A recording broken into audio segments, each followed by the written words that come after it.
views and opinions expressed on this podcast are solely those of the individuals involved and do not reflect the views or endorsement of any entity. Nothing being said on this podcast should be considered as investment advice.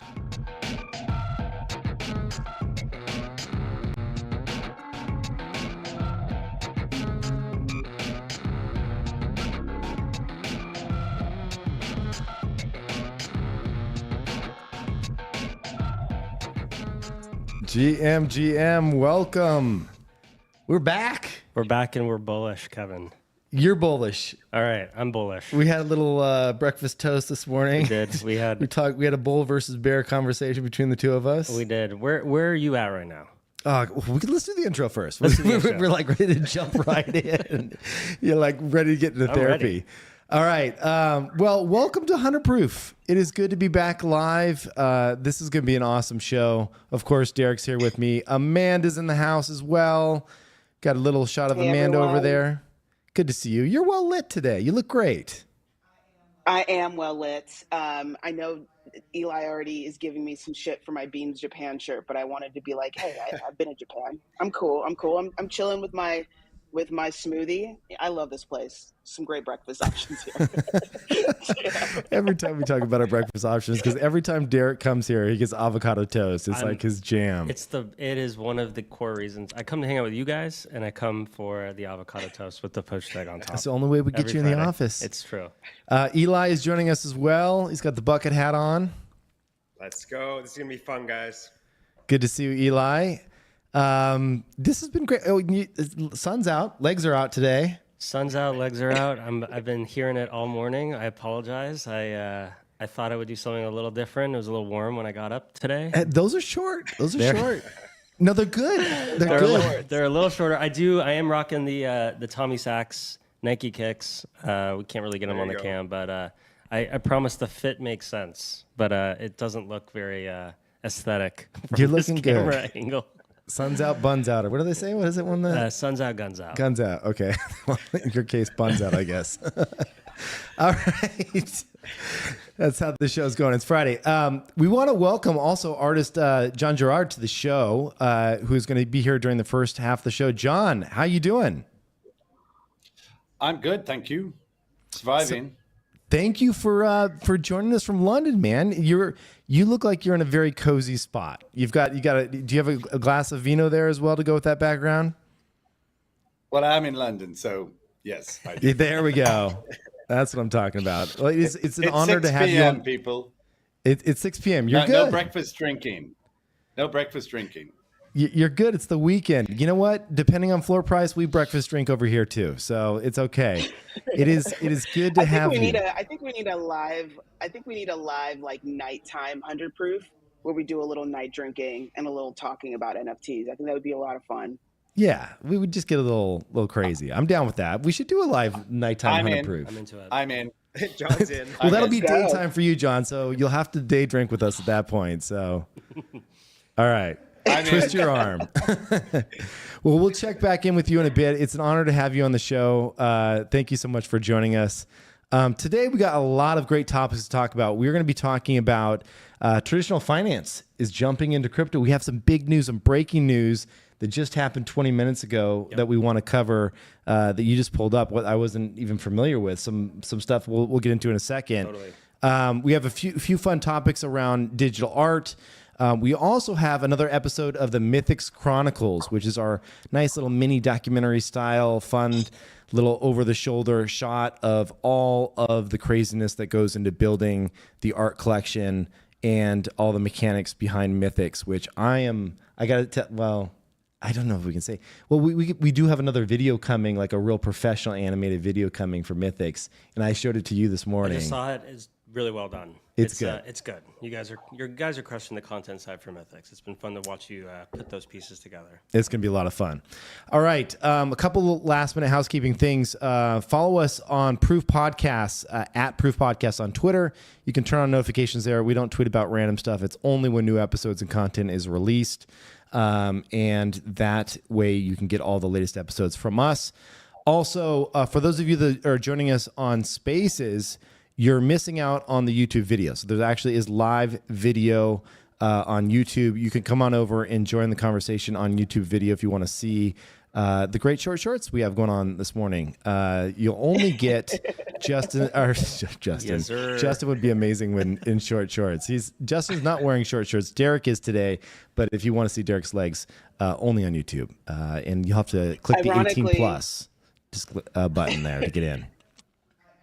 Ironically, I'm here obviously reading the comments on YouTube, and ironically, Justin just had the best comment. He says, actually, it is skies out, thighs out. And that is exactly what Realize I'm that. here. Skies out, thighs out. Skies out, thighs So out. I am Let's doing go. the thing right now. Let's You go. do It the is. thing. It is a beautiful warm day in It LA. is. So Yeah, skies it's a out, nice thighs day. out. There we go. All right, let's jump into story number one. Yes. So the question, this is an NFT show. Yes. This is a consumer show, but we operate in a world that is like very correlated with money and money, like, financial activity and financial institutions and this disintermediation of, financial functions and protocols. And so, it's always helpful when you look at our space, our little corner of the internet, to take it in context to what's going out there in the world. And I think something that's been happening over the last couple of weeks is this enthusiasm marked by a few different announcements and newsworthy clippings around traditional finance coming into our space.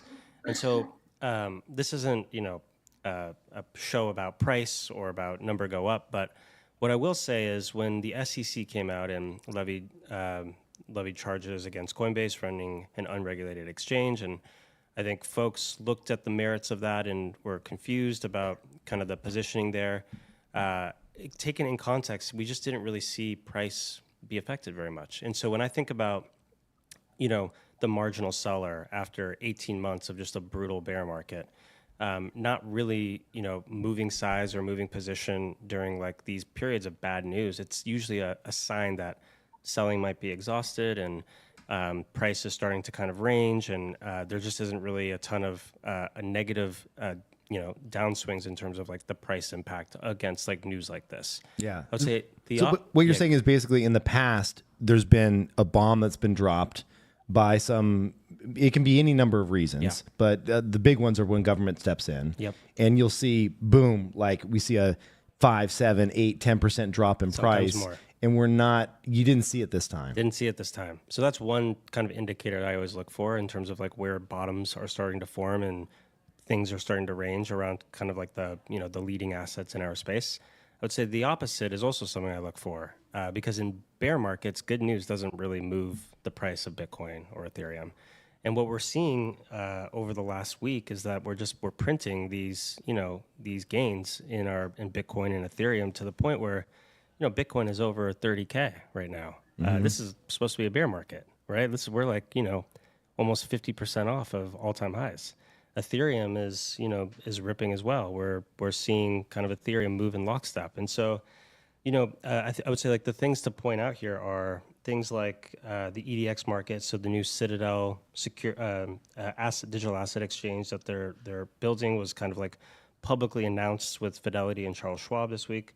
I would say the IMF came out and said the countries banning crypto may not be as effective in the long run. We saw Powell say that the resiliency of crypto was something that was surprising, and That was huge. it was a big deal. We saw BlackRock's ETF news. That didn't get approved though, right? Or Did not get approved. that's a but spot ETF, not a futures. correct. That's a spot ETF, and their record on these ETFs is actually like formidable. So the thinking is like, well, BlackRock must know something or know about some pending possibility of an approval. Well, you see what they changed, right? They said they decided to provide more information about who's actually trading the spot ETF in this new Kevin? package.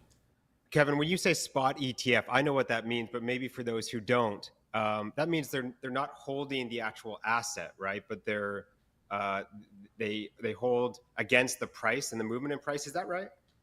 Yeah. Do you want to explain? You would know more about the actual dynamics behind that. Just because I know we have only like 3 minutes left to get this, I want to make the actual point made. So Yeah. long and short of it is like there's a ton of financial infrastructure that's now starting to support institutions coming into our space. And the question then becomes, well, like, what does that do to NFTs? So I'll open it up to you guys and say, this infrastructure that's now starting to come in and see real size start to kind of play in this world. What is coming up for you guys as it relates to NFTs? In terms of how this actually impacts what we're doing? I think let's take a little, armchair speculation and see if we can come up with some ideas. Yeah, well, so I think a couple things. Real quick to touch on Eli's point, like there's a difference between ETFs that are trading future value of ETFs versus real-time value of ETFs, or ETFs that are applied to real-time value of actual spot prices. And we haven't seen the real legitimate ETF be approved yet, right? And the hope is that if an ETF is approved, that allows both institutional buyers and average consumer buyers that don't have access to actually come in and buy crypto to come in, right? And that could be, I don't care about signing up for Coinbase, it's too scary. That could be, hey, my company allows my 401k to invest in ETFs, and I can pick any one I want. And now I have an ETF to choose that's on the crypto side. So what does that do? That brings in more volume and more buying power into crypto. And our hope, your thesis this morning when we were chatting over coffee was that if crypto goes up, the trickle down effects come down to actual NFTs, meaning that as prices increase and your wallets feel a little bit more padded, you're more likely to play at the edges where there's more risk. I think that's typically how these markets have worked, right? So like as, let's call it these objects continue, like store value objects as an example, continue to melt up in price. There's a wealth effect that's created. There's also, it acts as kind of the best possible marketing for, the risk assets that surround those leading assets. And what we've seen time and time again over these cycles is people move further along the risk curve around digital assets to find the next best play. I would say NFTs are still relatively small. Like our industry is still relatively small compared to crypto broadly. And I feel like it has been, for many purposes, sufficiently de-risked. And we saw Alan Howard this week at the Coinbase State of Crypto Summit talk about generative art collecting as a new movement. To institutional audiences, right? This is a very institutional conference. And so my view is, go ahead, Eli. No, you go ahead, finish. We got to hear the view. The view is that, I'm convict. I have a ton of conviction on NFTs and digital objects for all sorts of different purposes. But my view is that these things work hand in hand in terms of these cycles. And so I'm pretty, bullish long run on this news affecting our corner of the internet on some time frame. Yeah. The TLDR here, Eli, I think is and I'm sure you'd agree with this too, is like what's good for crypto is good for NFTs at the end of the day. Like if crypto's tanking as a store of value, it's not going to bode well for the future of NFTs in the short term. I think that's right. Yeah, and it's interesting. In Canada, we've actually had these ETFs since 2021, and to sort of illustrate the point that you guys are making, one of the things you can do is there's something called a tax-free savings account in Canada. And within those accounts, you can now invest in those ETFs. And if you're bullish on ETH, BTC, and over time, price goes up of either of those two assets, you get to participate in that upside tax-free entirely. And so, I think to your point, Kevin, whether it's 401ks in the US or that type of vehicle and account here, that integration leads to further adoption. And then to your point, Derek, that moves down the curve over time. Quickly on your point, Alan Howard, one of the biggest traditional art collectors, you mentioned him in passing there, Derek. I just love that he's describing this as a movement. And, the thing about a movement that I think is instructive is that it's disregarded, it's dismissed, it's hard to understand by the entrenched.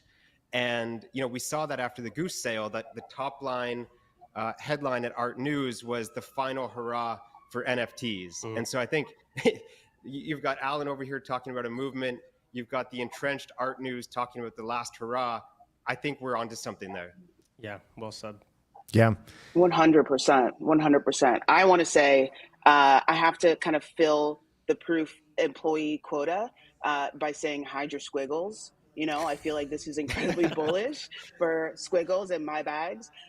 No, but seriously, my opinion is that this absolutely is super bullish for NFTs. I really relate to Derek on his forever bullishness, because this is where this I think is the moment where we could really kind of see this massive rush towards, especially some of these more historical pieces, on-chain pieces, obviously art blocks, and in general, greater generative art. That's why I'm really excited to see John Gerrard here to kind of talk about what makes traditional artists want to kind of come into this space and into generative art. But yeah, I think it's just incredibly bullish on generative art. Traditional really artist. I'm going to take you up on that. Traditional artists. We're going to talk about that. I love it. I've been making game engine based works for 20 years. So we'll come back to traditional artists. No, we're ready. Please school me. I'm ready. I'm ready to learn. I gotta say, I'm gonna express myself.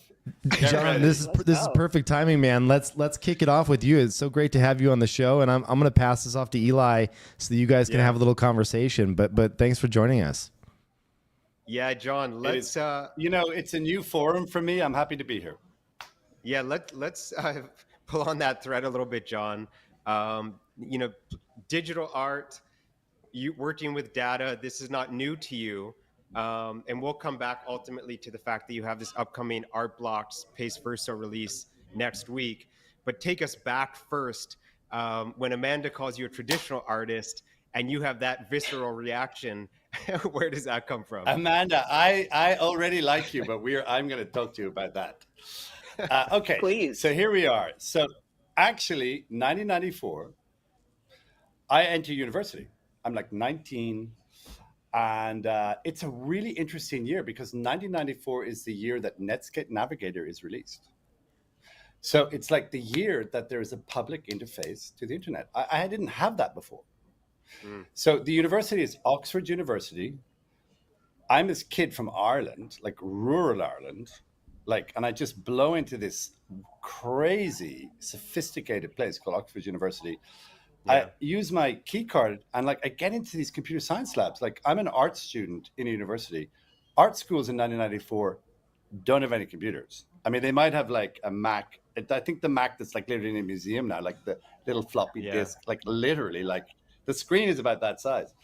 But the computer science labs are rocking, because 1994, it's kind of rocky, So slide my card, in I come, Netscape Navigator. I don't have to command line. I just go in, Also, in the UK in 1994, music is coming in from America, from Detroit, from Chicago.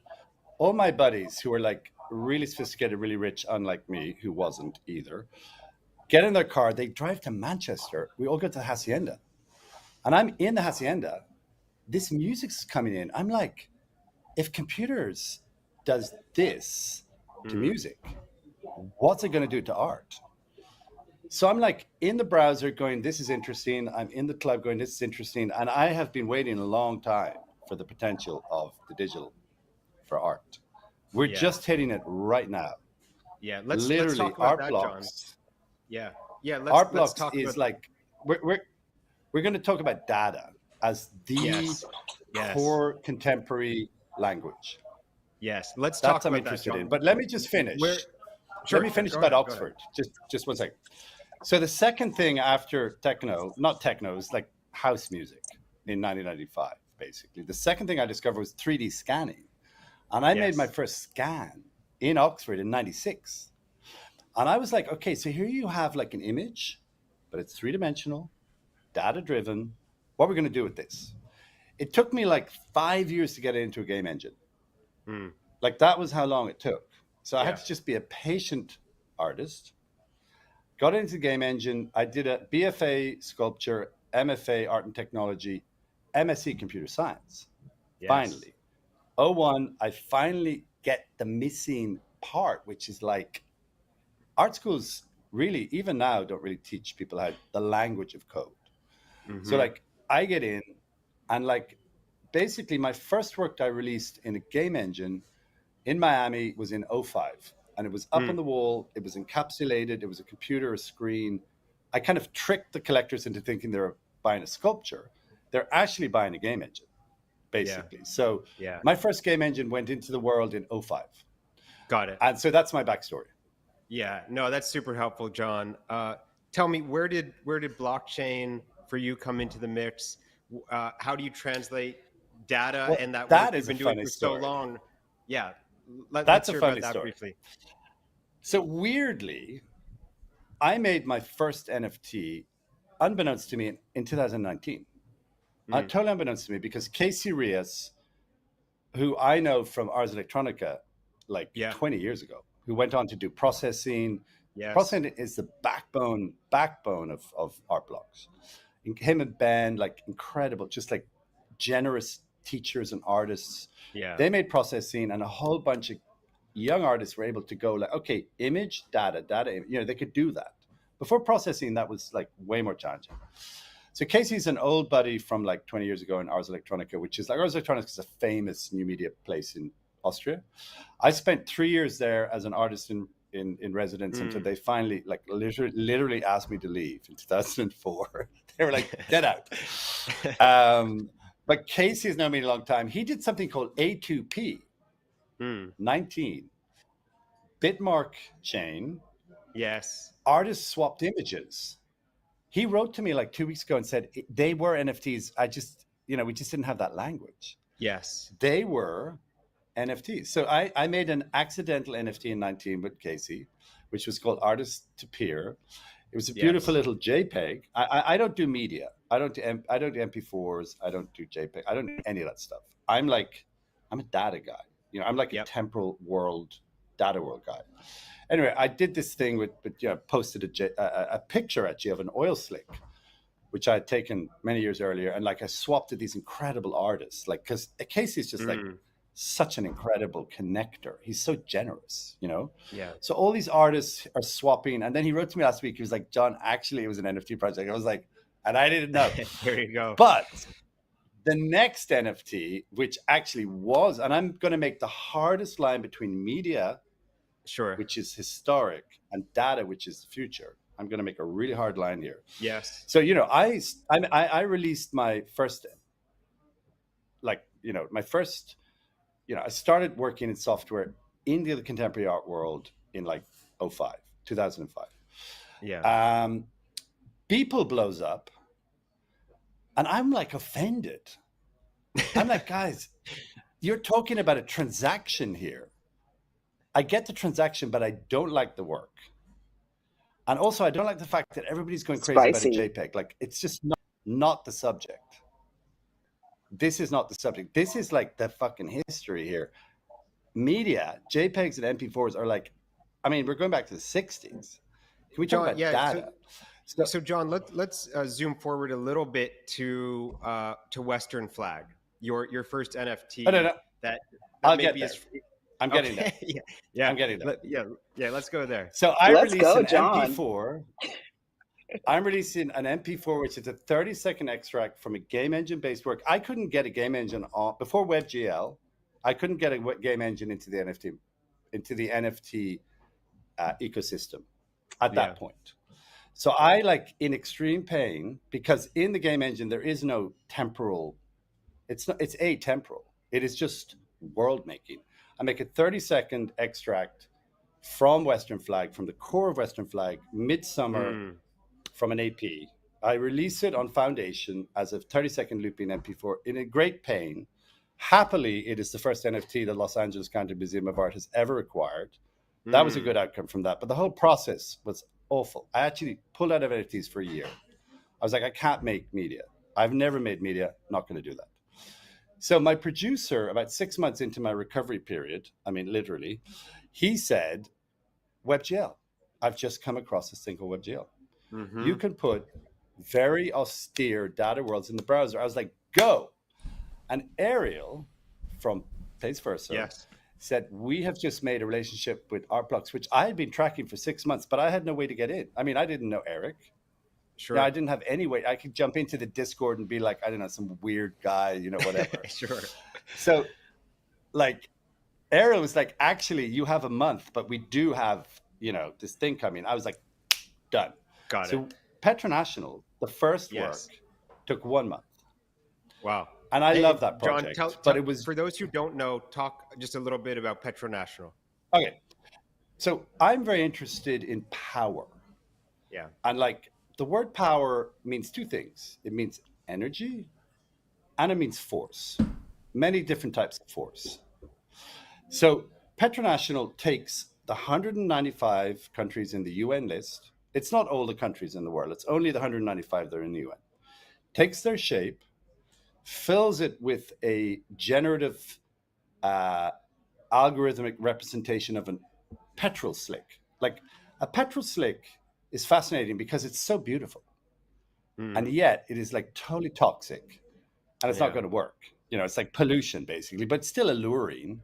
You know what I mean? You kind of want to lean into it, but it's like, so it's sort of like the perfect metaphor for like contemporary life. It's like, we love to be so mobile. We love to go to wherever, but actually it's not really working because climate change and all that stuff. So anyway, so I do this piece, 195 country shapes filled with gasoline slick. Depending on the amount of consumption, it's either thicker or thinner. So like countries like Ghana are just barely there. They're just like, okay, so that is a thick one. I don't know which one that is, but like that's a big consumer. So it's a thick gasoline layer. And like countries that are like thinner are just this beautiful, like African countries are like a very subtle, thin slick. Okay. So we released it and like, thank you to the community. It flew into the world and it was in the world. And I don't know if you guys know, but the Pompidou just got Nigeria recently, which was a very proud moment for me. However, I also want to say like my work's in MoMA, XE's in MoMA, my game world's in Tate, SF MoMA, LACMA, I mean, just you name it. I mean, all over the world. So it's not like a museum acquiring a piece of software is new for me. A museum acquiring a piece of software that's distributed using the blockchain is new for me. That was the first one. But rather beautifully, getting back to Casey had done this incredible show on Feral File with Jesse Damiani called Artist Sketches.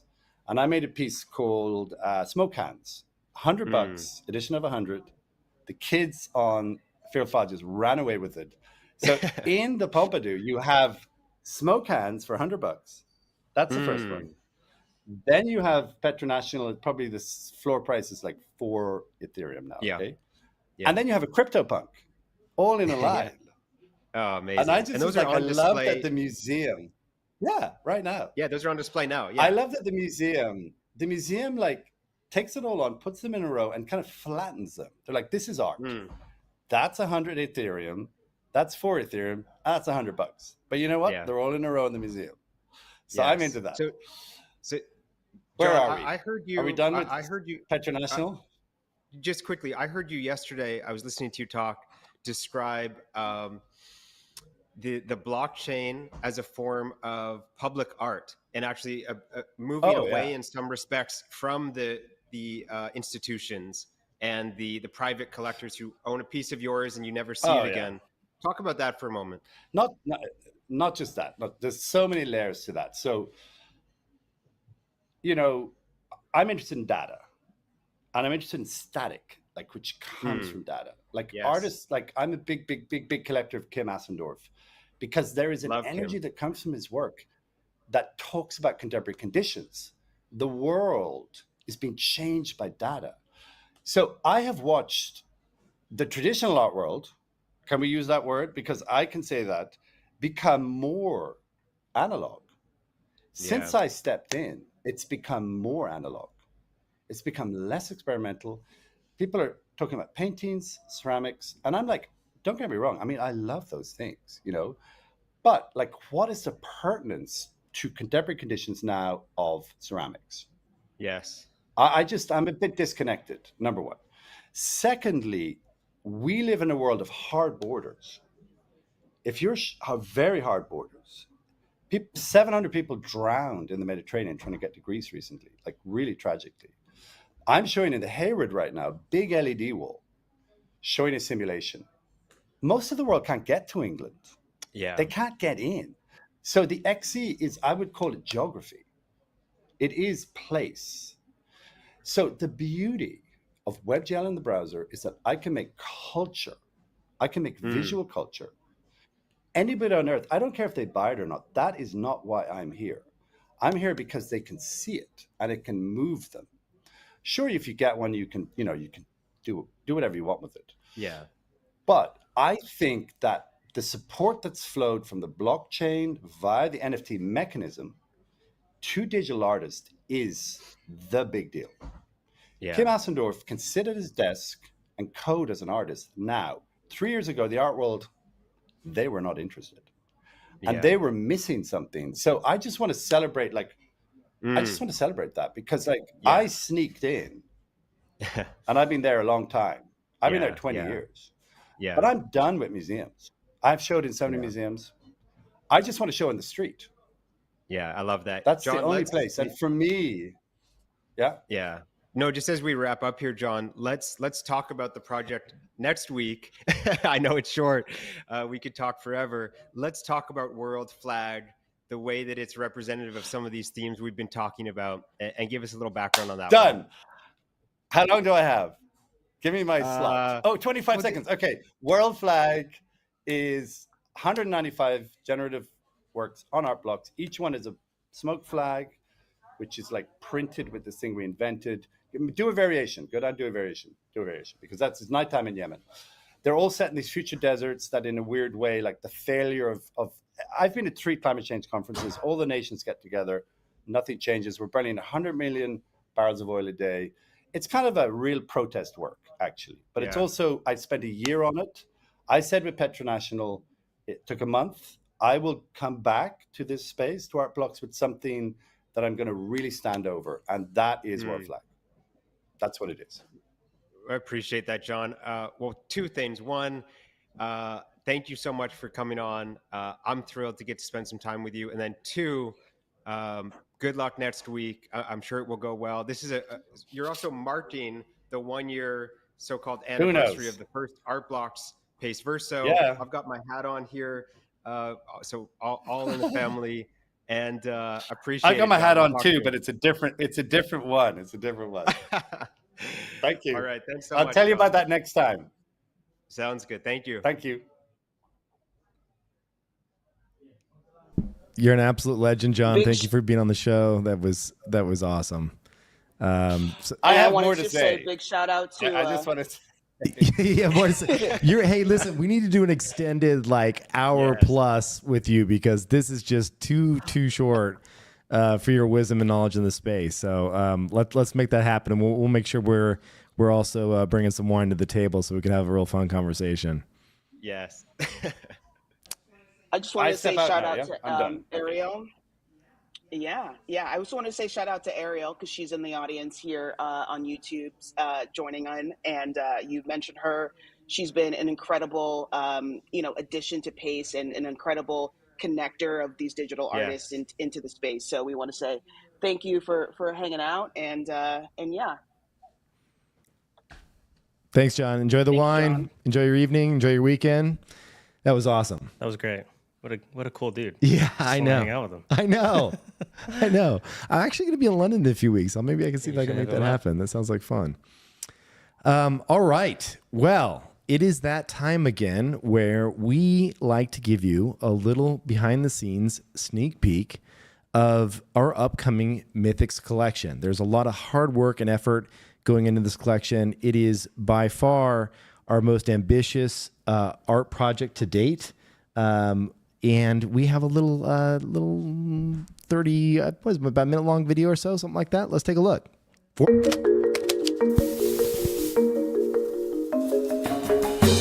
Toobins, okay. Toobins is a trait? Toobins is trait adjacent. Toobins is like our little Where's Waldo of this world.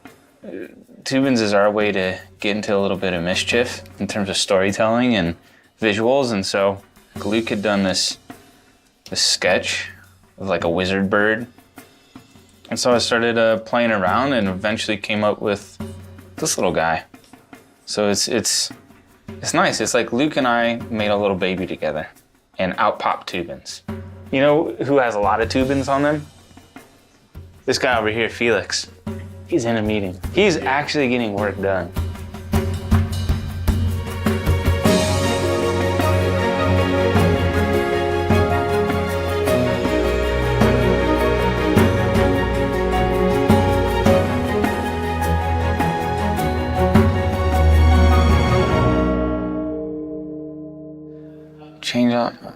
don't think we should put this up yet.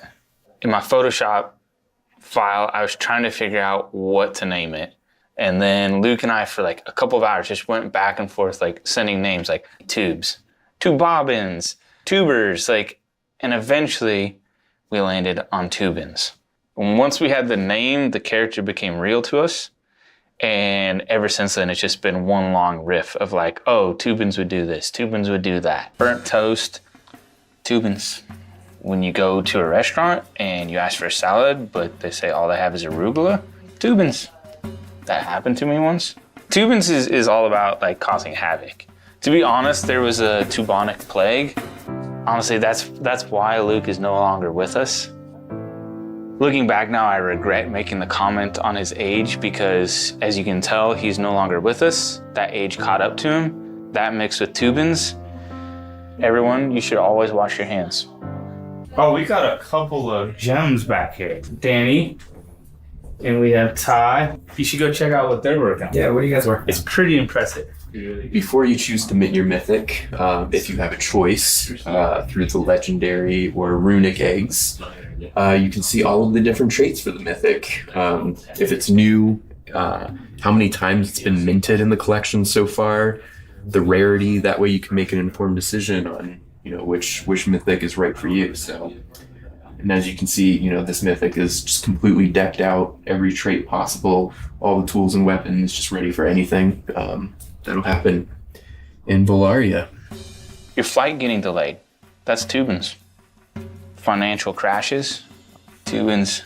You not being able to grow chest hair, like this beautiful man over here, Burt Reynolds, Toobins. The introduction of CCO to Moonbirds, Toobins. I'm working on the next step of the hatching, which is the Mythics collection. So yeah, it's basically like a landing page that will go to the entire collection. It will have like some sections about the mechanics, also call to actions to go to claiming the mythic egg, denominate the oddity, and also activate the notifications to know when your egg or your oddity will be burned. And of course, showing the full collection of the entire mythics. Toobins is also responsible for True Detective Season 2. That's a really, really egregious kind of thing that we all had to suffer through. Surprisingly, though, the pandemic had nothing to do with Toobins, so he's in the clear there.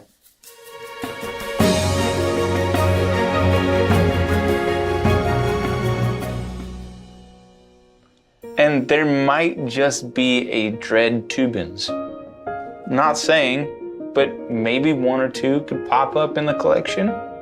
He likes jumping around from wallet to wallet, just kind of appears out of nowhere, causes a little havoc. Maybe just keep an eye open for him. Who knows?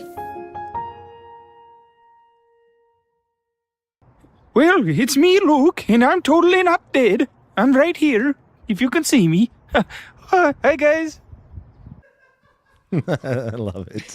That was awesome. That was some really. I actually hadn't seen that until just now. Who's writing those and putting those together? Those are amazing. I think it's mostly Mal, right? Is it mostly Mal? It's just Mal. It's just Mal and like Colin's like just straight humor. He's so funny that I don't think it's that hard to just put something together. I was just literally in the back just cackling as I was watching this. I've seen it before. I didn't think I saw that last edit at the end. It was too good. I'm just cackling. So funny. I mean, I didn't want to say it, but it was Toobins that did CC0. So it feels good. Feels good that we got that out there. Are they also running your Twitter account? They are. Yeah. Yeah. They deal with all that. So. All right, Amanda, how's things going in the community? Are people enjoying this episode? Is there anything we can tell them to make them happy? You know what actually would make someone happy? Every episode, someone asks me to look at your hair, to see your hair. They don't believe me that you have like a full head of hair. Kevin. Why is that? The number of times people have called me bald. Maybe it's because I do a podcast with Tim Ferriss. I do have hair underneath here. There is full hair. It's a little not fully grown out, but I've always had this kind of like little receding thing here, so that's not actually me going bald, and the top is not bald. So there's hair there, people. There's hair there. Carpet matches. I don't know how that works. No, I'm talking about my beard. No, please. My beard is. Listen, it's Friday. If you don't don't boo me like short shorts guy. Fuck. Jesus. Okay. Okay, it's a live show. Okay, sorry. God. Okay, we can't edit this. All right. But comments about the actual video. A lot of people are loving it. They are saying that this is what they're tuning in for these Mythic segments. They love the weekend at Luke's part. I thought that was so funny. Oh my God. Yeah, everyone is just always vibing with these. I'm gonna try to push Mao into just making this like a full series. Like, who needs other podcasts and media? Like, why can't we just I don't know, have a full on The Office, full on The Office reality show? I think we can make it happen. Let's go. Seriously. Amanda, one question there at the very end of that, there was a little reference about a Toobin wallet thing.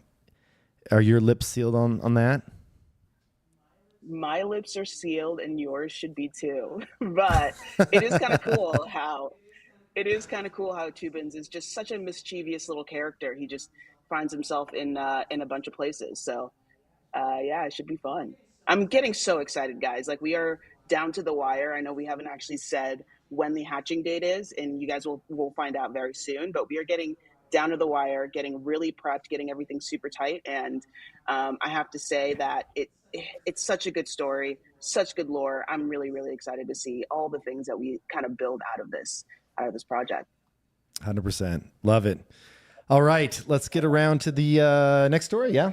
Let's do it. Eli, you want to kick us off? I think you called out this first one, but we've got some cool stuff happening with Pharrell and Paris Fashion Week, and borrowing some of the motifs of our space for that collection. Yeah, let's do it. Okay, so this week, I think maybe today's Friday, maybe Tuesday or something to that effect, LVMH had their big show in Paris. And that was the first time that Pharrell, as I think his title is lead designer or lead creative director of LVMH, was responsible or had ownership over that collection. And I think the relevant piece here is that throughout that show, across many garments, including his, we had this pixel motif. And that's sort of fun in and of itself, but the theme or sort of the broader context that I think is interesting is that folks who are digitally native have been elevated across the board in many of the biggest brands into really significant roles of influence. And then we're seeing that now translated across those brands and distilled in different ways across those brands and to those audiences.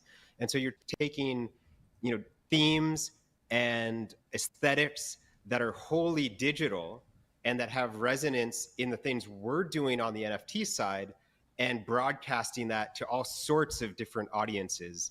There's a nostalgia associated with that as well as, of course. And so as we see these tastemakers who are digitally native occupy these new roles, I think that comes back to the things we're doing here in interesting ways over time.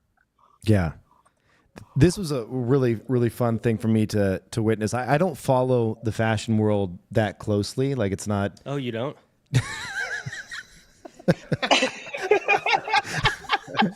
Okay. It's gonna be one of those days.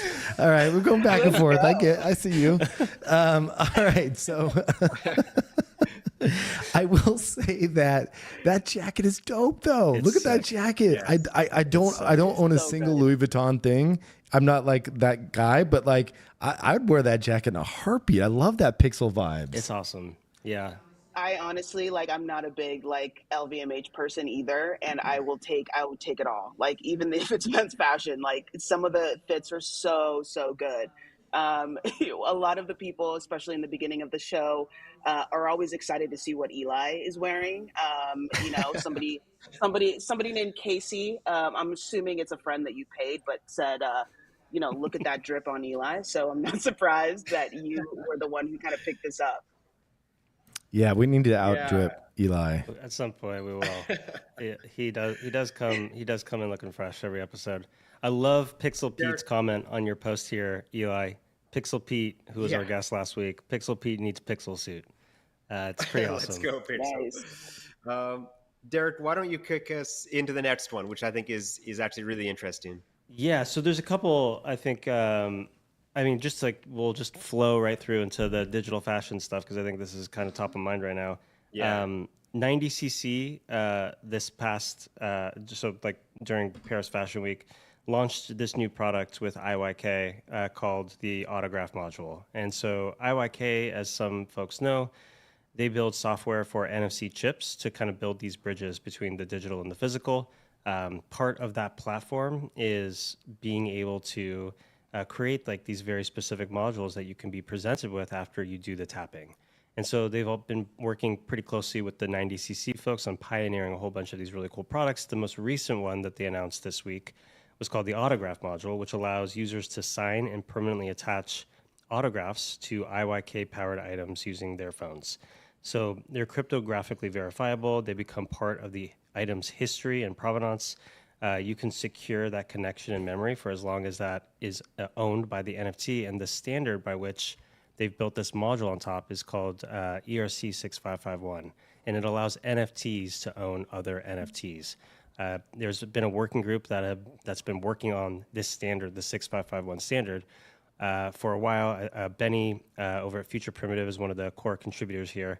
And it's really cool. I mean, we're starting to see projects leverage the design space of NFTs owning other NFTs. And here, your hat, your shirt, these things can now own things like autographs as like a timestamp or a proof of provenance for having met somebody in the real world. I will also say, shout out to Colby Mugrabi, who wrote about this. I posted a thread about this earlier this week, and she wrote in the comments, like, how cool would it be if we could do a Chromie squiggle like that you own, signing somebody's digital merch or physical merch. And so the IYK guys caught wind of it, and now they're starting to work on what it means to, instead of just signing something with your finger, use your Chromie squiggle that you own to be able to possibly authenticate that you met somebody who owns a Chromie squiggle and have it attached to the thing that you chipped. So there's some cool signature authentication design stuff that I think will happen out of this autograph module, but this was the first product, and IYK and 90cc are known for kind of pioneering some of the cool stuff here. Yeah, it's really cool. So let's just for this specific use case, I just want to spend 2 seconds and just really dissect what's going on here. So you're at a basketball game. Yep. Steph Curry walks by you. Yep. And you're like, oh my God, I met Steph Curry. I'm wearing a shirt that has 90cc chip embedded in it. Yeah. Steph could walk up. Steph would have to have a wallet on his phone. Correct. Okay. And that's, so I need to go through this flow and confirm that, but my understanding is Steph would take his phone, tap it against the object, sign it on his phone, and then it would be a cryptographic proof that Steph's wallet and the signature that is being applied by like function of that wallet tapping that piece of merch actually signed your NFT.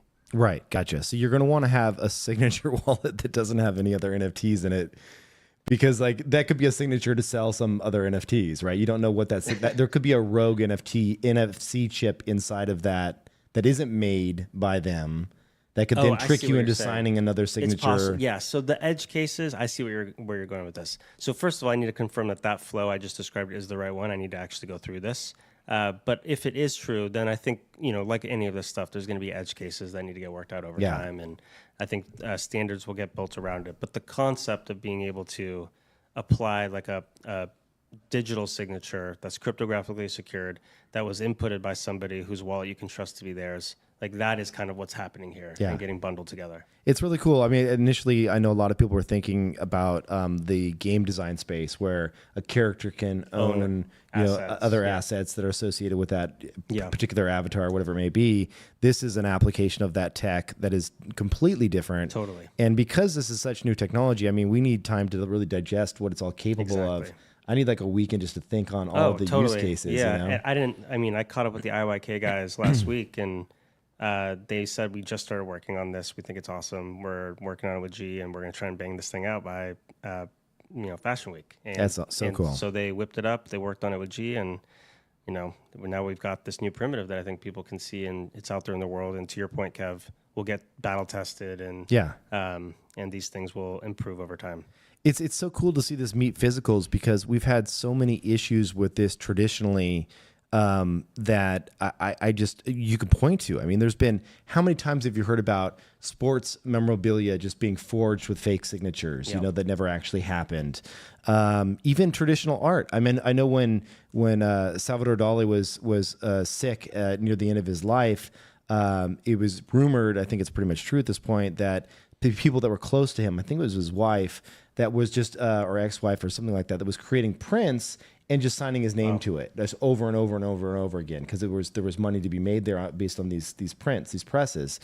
And there is a world where if someone had safeguarded their private key and only they could do the signature, it is truly authenticated that you were there with that person, right? I think that's right. And having had a minute to think about it, to kind of prevent that security vector that you're describing, where you're exposing your cold storage stuff to the application here, you could use something like a delegate cache or some wallet abstraction to have like a separate public-private key that's authenticating the signature. There'll probably just be a signing app that would be its own dedicated wallet, doesn't really need much more in it, and you don't ever keep any other NFTs there. It's just like, this is what I sign with when I'm doing actual signatures, right? Yeah, exactly. Very cool. Who found this? Well, you found this. You're involved in all this shit. Oh, yeah, I love it. You've invested in probably everything we've talked about today, except for Twitter. IYK and 90cc are two companies that I work closely with, and they're both thinking about like the fashion space in particular as like a very big go-to-market.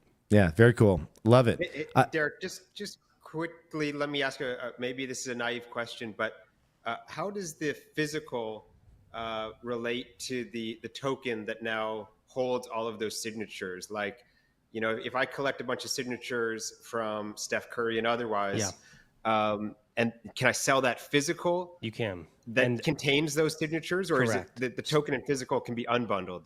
So the token is associated with the physical. When you tap the NFC chip, that digital representation on a blockchain can actually be disaggregated from the physical. That's why they call it proof of proximity. Right, so anyone that has proximity ownership over the object, and they've created this two-tap system whereby like the checking of proximity can happen over a period of time, so it's not just somebody swiping it from you every minute, but that whoever owns the shirt has the ability to own the digital because it travels together. And so the NFT owning the NFT is this NFT that's associated with the physical now owning these sub NFTs within the NFT. And so if you own the shirt and you sell it to somebody else, they will now have that full provenance by virtue of the on-chain representation of the shirt owning the signature. That's pretty cool.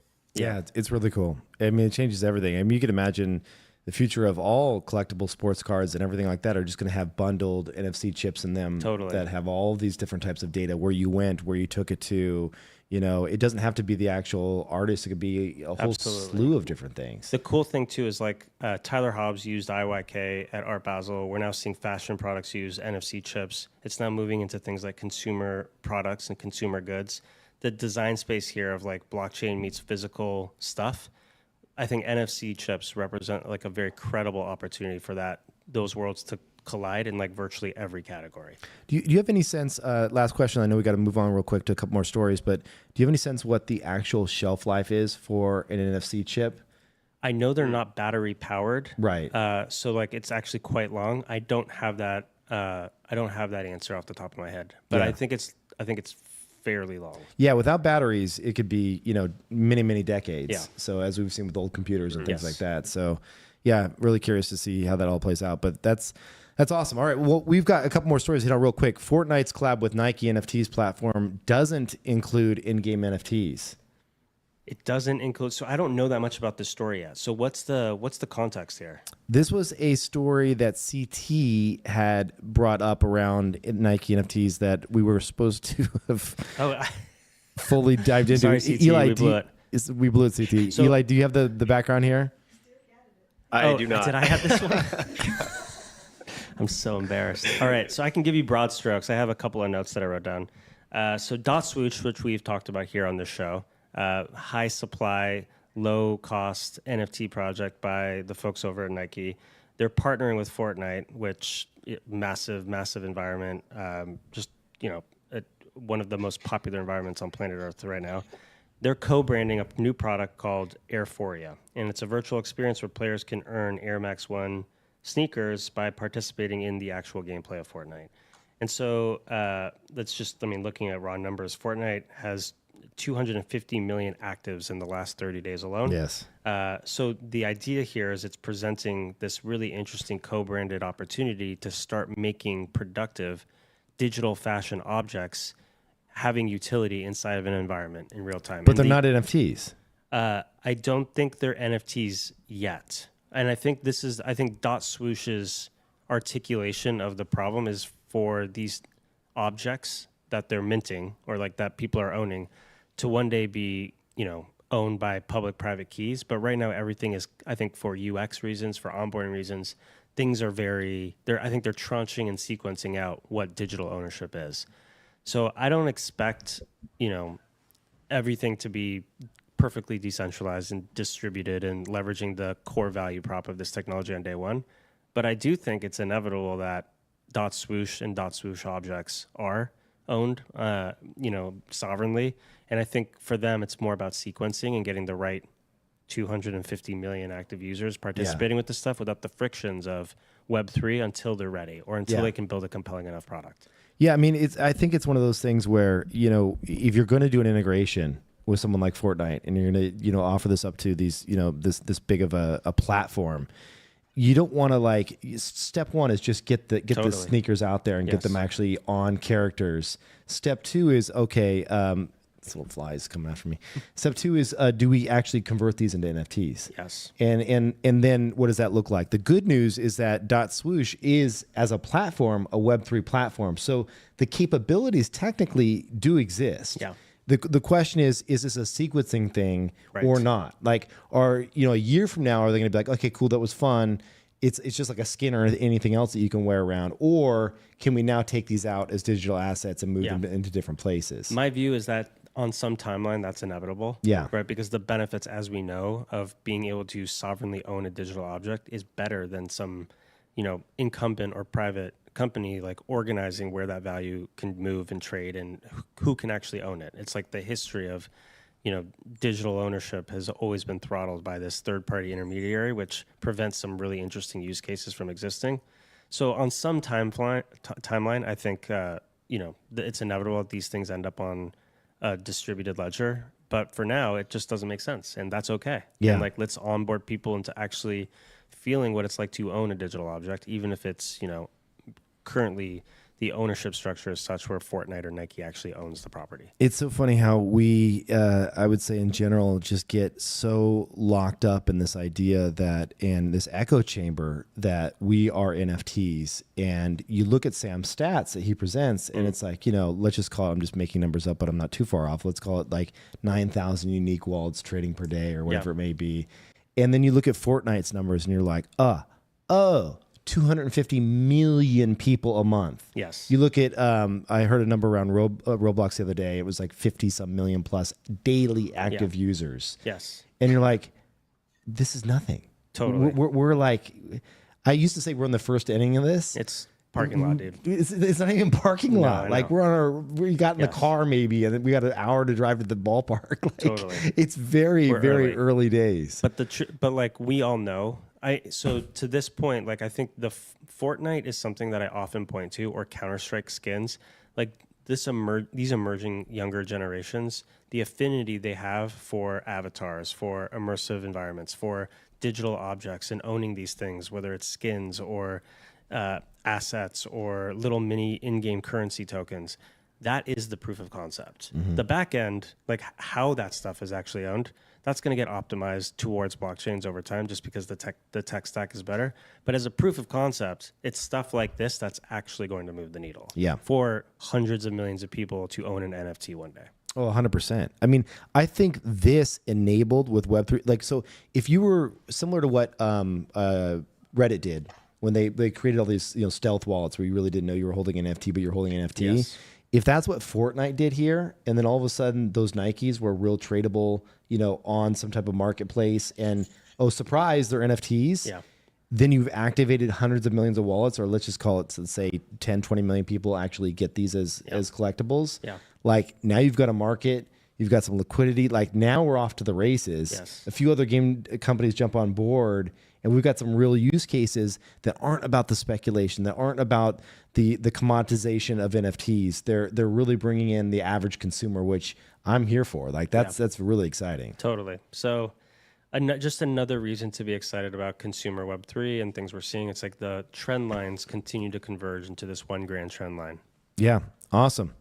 I know we're over on the story. Did you want to touch on this dopamine machines real quick? Eli, go for We it. have to. We have to. Yeah, go for it, Amanda. Oh, Amanda, what do you got?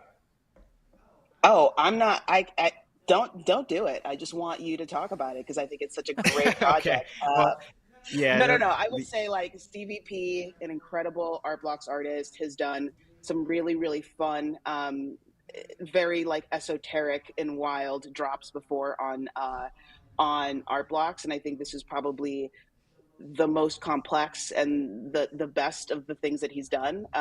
It is audio, visual, animated with sound. It's incredible. Why don't you kick it off, Eli, and give us the actual like art side of it all? No.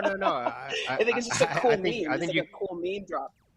Yeah. No, I think you hit it. I mean, this is in line with what Art Blocks, I think, on the curation board has been trying to do more of, which is augment really conceptually interesting projects that have multiple layers. And this is just such a fun collection to go through the outputs. Stevie P is an amazing artist and an amazing follow on Twitter. And in the spirit of what we used to do, and we may come back to it at some point, the under 1 ETH picks. And of course, that's never with the context that we're mentioning something because we think it will ultimately be worth more, but just in terms of a filter for mentioning a project, I think the floor on these is 0.25. That's around where it minted this Wednesday. And the opportunity to collect from Stevie. I mean, like, these are works that I could easily have on a digital display in my house, and it's a conversation starter and also just super fun. So wanted to mention that. But kudos to Art Blocks, and Derek, you're on the curation board, so kudos to you, going deep on the conceptual art side. Love to see these coming out. Yeah, and the only other thing I'll add, other than for people to go check out Stevie P, and he's got some fun experiments around money and currency, is just like generative text in general is something that I love and feel strongly about. It. Daniel Calderon Arenas, DCA, his third of the Gen project, so Gen 3 was a generative text experiment that I became a very quick fan of a few years ago. Maya Man launched a project called Fake It Till You Make It, I believe last year. And so this is another one in that lineage of generative text projects, which are super fun and just urge people to kind of dig in and investigate because I think it's different than let's just call it like the stuff that I think Art Blocks is most well known for. It definitely doesn't pass the wall test in terms of that you could print it out and put it somewhere and it's a beautiful print, right? But it is there's something else that's there. I'm definitely getting a print. I was one of the first. Wait, he's doing. Yeah, I think I saw him say that he would give out for the first 100 mints. It's just printed on computer paper, right? From in his mom's house. Is it real? Is that true? I think that's real. I was one of the first 100 minters so that I could get one of those prints. So I hope to God that that's true. I love that. We got to have Stevie on the podcast at some point. He's a character, so excited to dig in with him soon. Big fan of Stevie. Yeah, this is awesome. Clearly. I really love these. I think it's just like a fun idea. It reminds me, you know when you see an artist where you're just like, oh, you're just so different than a lot of all the same stuff that we typically see. You know, I thought that the first time I saw an X copy or something where it's just like you're loud in a very unique way. Point of view, your work, like your work gets branded with like an identity it's just based on who you are, and it's almost like you want artists to make work that they want to make and not feel like they're serving the song or like serving the public. That they are able to capture their identity and imbue the work that they create over time with it. And I feel, I mean, every artist, that we talk about on the show has in some degree done that. But with Stevie, it feels like it's so different and unique and zany, and it's clear that this is an important part of his practice. Yeah, these are awesome. And if you're wondering why I can't navigate these, the Apple mouse is the worst thing ever Apple ever invented. Whose decision was it to put the cord plug-in on the bottom of these things? It Yeah. drives me nuts because Well, you can't use it while it's charging. Yeah, we need to get a trackpad. Anyway, that was my bad if you saw me going to the desktop for a second for no apparent reason. All right. I think that's about it for the show, yeah? Great show. This was a Great good one. show. Thank Yeah, you, that was everyone. Amanda, any last comments from the actual community? Eli, any last hot takes? You wearing shorts? I am. Oh, let's see those knees. Let's see those knees. Go. Let's go. Awesome. You good, Amanda? Or we Yeah, we're good. We're good. There's a lot of people just having fun. Still kind of talking about the 6551 technology. A lot of people really excited about that. I want to say, I just want to say thanks for everybody. I wanted to kind of talk a little bit more about dopamine machines because I'm just seeing it like play in the background, but we can kind of move on and wrap up. I just love this collection. It's a great one. Thank you all so much for hanging out. Great show. Great to have John on as well. Remember to check out World Flags on Art Blocks on June 28th. And we appreciate everyone that tuned in today. Happy Friday. Great 100 proof. We did it, dude. Another one is done, and we'll see what fashion advice we can bring to the table next week. We're coming for you, Eli. See y'all soon. Thanks.